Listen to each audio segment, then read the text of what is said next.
My name is Oleg Korolov, and this project is called 8x4. The scheme accommodates 8 flexible work units, targeted at startups. As commercial rents continue to skyrocket across London, the demolition of buildings big enough to be vertical neighborhoods is becoming common practice. Small, innovative startups are pushed further out of the city, relegating it to corporate homogeny. To that end, this project aims to answer 3 questions. What spaces do startups want? What spaces do they need? How do those spaces perform environmentally, specifically in the realm of embodied carbon? The site is based in Southwark, which contains a rich tapestry of rail infrastructure. Much of it is Victorian. In the post-war period, British Rail began leasing those spaces to small businesses, and today we see a truly unique success story. In this example, a materials yard is based in one of the arches. It sells timber to local manufacturers, one of whom is a carpenter. The carpenter sells one of his tables to a local baker, who in turn supplies a nearby cafe. The cafe itself caters to the local workforce, thus creating a circular economy at the heart of London. The rail arches are a British business success story, due to the flexibility, low startup cost, and the great locations provided by this infrastructure. The project is sited on 30 Great Suffolk Street, south of the City of London. It is sandwiched between 3 sets of rail lines, and it is inherently undesirable.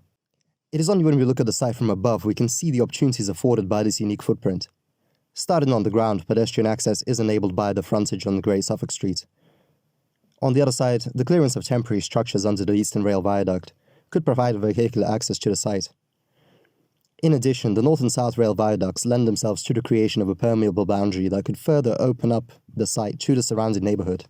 Alternatively, those spaces can be upcycled to create yet another industrial high street. Noise and vibration is a relatively minor concern, but one must be aware of passing trains and how the building will impact National Rail. If developed vertically, the project lends itself to views over the City of London and London Bridge, with the railways acting as fixed sightlines emanating from the foot of the building. In order to provide a sufficient quantity of flexible business spaces that were big enough on such a small footprint, I realized that building upwards became a viable option. This image is quite hyperbolic, but capturing the essence of the railway arch would be key to true flexibility and relatively low costs. There were many massing iterations done within the scale site model to see how the building could respond to the constraints of its shape. Not only that, but the issue of daylighting at lower levels soon became apparent. This massing model represents the form that was chosen, with 4 distinct 5-sided clusters that dominate the local skyline, whilst rotating and exhibiting a slight cantilever. Why though, you might ask? Wasn't sustainability mentioned a mere few seconds ago? Yes, and this form, whilst losing some efficiency, accounts for that. Let me show you how. I wanted the form of the building to achieve certain goals. Those are the ability to self-shade whilst providing adequate light to the ground level and deep plans, the ability to ventilate without HVAC, by funneling air from above. I wanted to increase the amount of green space on site, as in this case we are working from zero. The building would need to stand out as a local landmark, be long life-loose fit, and have a timeless design due to the long lifespan. In this case, a lack of too many custom components also helps this cause. In addition, the verticality must not come at a detriment to socialization within the building. The ground floor public realm should be pedestrian-oriented during the day. Building upwards turns the idea of an industrial high street on its side, allowing for big internal spaces to be created on a small footprint. At the ground level, the size of the building is reduced to accommodate external circulation in the form of a plaza. The height is necessary given the site, but the capacity of the building created the need for additional outdoor space. This led to the conception of roof gardens created by offsetting and rotating each subsequent cluster, giving us the terrace breakout spaces. Despite the fact that we see a slight reduction in the amount of internal space as we move further up the building, the offset is designed to prevent that, whilst accommodating terraces that provide additional external business space, with an additional benefit of this intervention being the rotation of the building towards more desirable views.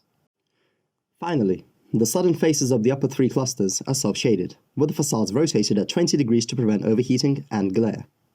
Coming back down to ground, the design of the upper stories, although overhanging, would not impede sunlight penetration to the street level, as the cantilevers remain conservative, with a maximum overhang of around 5 meters.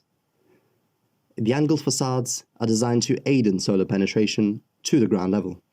During the summer, when the sun is at its highest, the angle of the envelope would prevent most solar ingress. In the case of this clip, the louvers and the vegetation aid in preventing solar glare during the day. As winter sets in, solar penetration into the building is maintained, but the louvers take on the new role of preventing glare that would emanate from the sloped facade and be a discomfort on the terraces and in the local area. Prevention of glare is also critical for the safety of passing trains. This project is based in the middle of a major rail intersection after all. In plan, we can read the building as a combination of small level-by-level changes that accumulate to create the rather eccentric shape, whilst preserving relative regularity. This aids in the creation of flexible spaces in this vertical form factor. You may have noted the presence of an exoskeletal structure, in this case, painted steel beams. I wanted the building to act as a modern take on old Victorian infrastructure, based on my assumption on the robustness of old bridges seen all over London. In order to have survived for such a long period of time, bridges had to pioneer long life loose fit, with the road surface and services acting as the transient element upon a seemingly everlasting structure.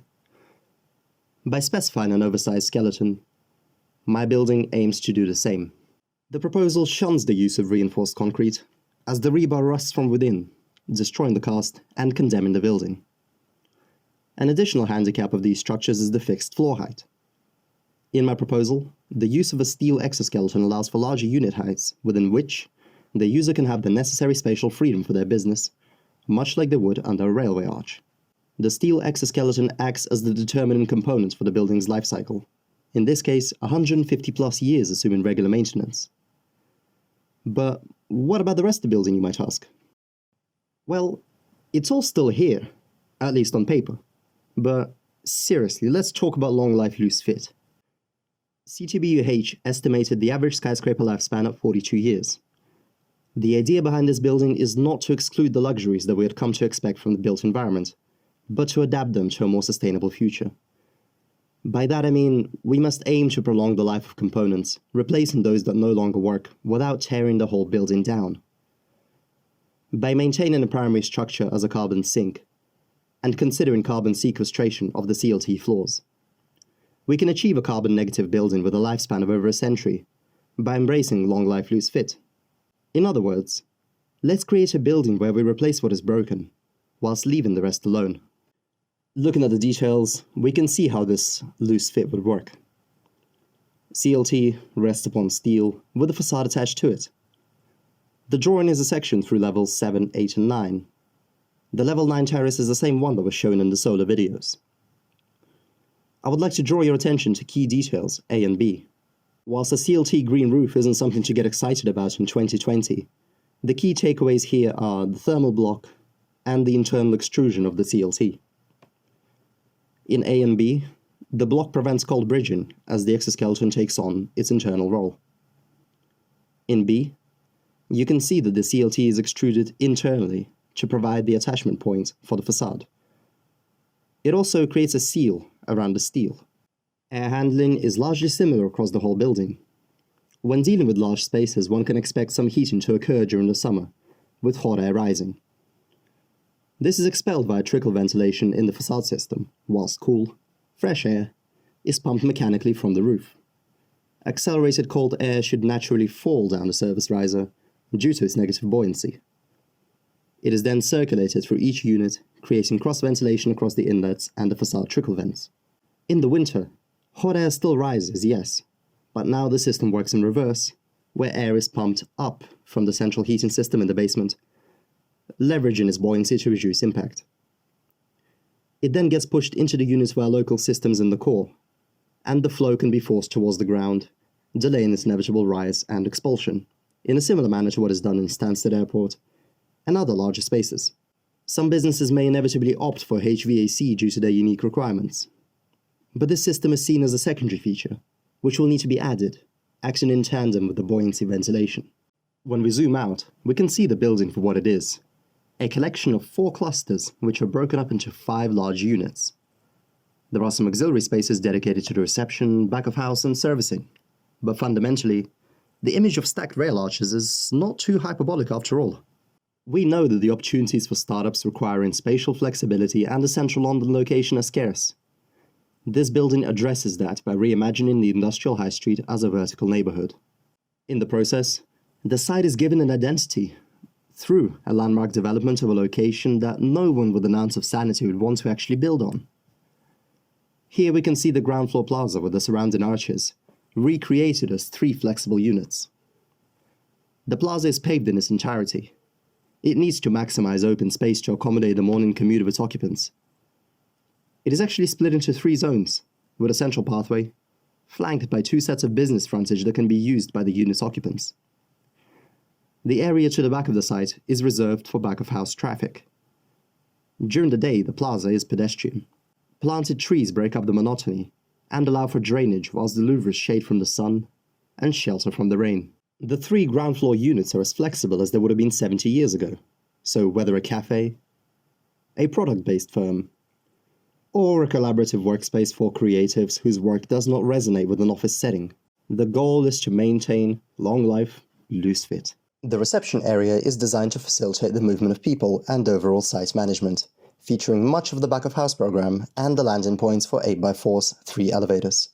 But the real magic happens upstairs.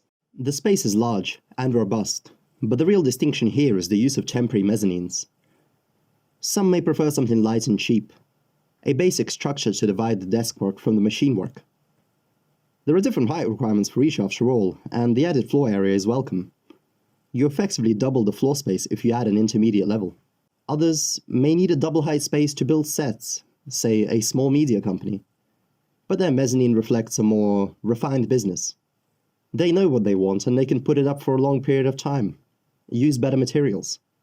Another type of user may not even be in a position to need or want a mezzanine. They've just moved in, they're trying to get their unit in order, and quite frankly, they don't have the staff to warrant so much floor space either. But they need their height. They have the machinery, they want the flexibility. And that's fine. The cool thing here is that 8x4 can accommodate. The building is created around infrastructure of flexibility. Take a small van typical for London as an example. It can carry 1 pallet, a large van can do 4, and both can drive into the back of the site. A standard pallet can take 80 sheets of hardwood ply. The building has 3 lifts in total, 2 of which are cargo lifts. A cargo lift can take 3 pallets. The idea is that the mezzanines are self-built. This saves cost and encourages flexibility and sustainability. It allows the user to grow into their space, which remains adaptive to their needs. So whether you want a full intermediate floor to maximize the bang for your buck, or you fancy a dystopian catwalk to glare down upon your staff from, or you prefer the type of thing that was shown in the previous renders, or something smaller still, you can do it pretty easily, creating the space that you desire. Aside from the cargo lifts, 8x4 has CLT floors. Floors which lend themselves to being screwed into. The core has a steel band with pre-drilled bolt holes around it. To this end, erecting a mezzanine and tailoring the space to your needs is as simple as whipping out a drill, screwing some studs into the wooden floor, placing some sheets over your new framework and bolting those sheets into the existing supports around the core. But how do you cater to the future entrepreneurs for the next 150 years? Well, truth of the matter is, you don't. The trick here is to preserve the carbon sink. The Ragged School did this many years ago, housing many layouts within its seemingly intransient walls. In this case, the building started off as a school, later becoming a working girls' club, a bar, an art gallery, and now a housing development. Performing carbon analysis allows us to see that the walls and foundations have the most impact. They're essentially a carbon sink. As a result, the large rooms within the structure can be appropriated to new functions with relatively low carbon impact, much like the units of 8x4. In my case, I wanted to see whether 8x4 can appropriate this logic and go from light industrial/commercial to residential. The end result led to a student accommodation refit, housing 114 rooms. By developing standard layouts for internal spaces, such as kitchens located in the core, and rooms populating the floor plate, the end result is surprisingly rational. The wide corridors are used as breakout space for the residents, and the rooms themselves are pretty standard for inner-city accommodation. Just like the Ragged School, built in 1907, 8x4 is capable of remaining adaptable throughout its long lifespan. Unfortunately, these developments would be hard to predict. Since if 8x4 would be built today, it would take a fair few generations to see its eventual demolition. So I'm not going to make any predictions, and I'll just leave you with this. A cool night render. Once again, my name is Oleg Korolov, and this was 8x4. A 150-year, carbon-neutral proposal targeted at London startups. Thank you so much for watching.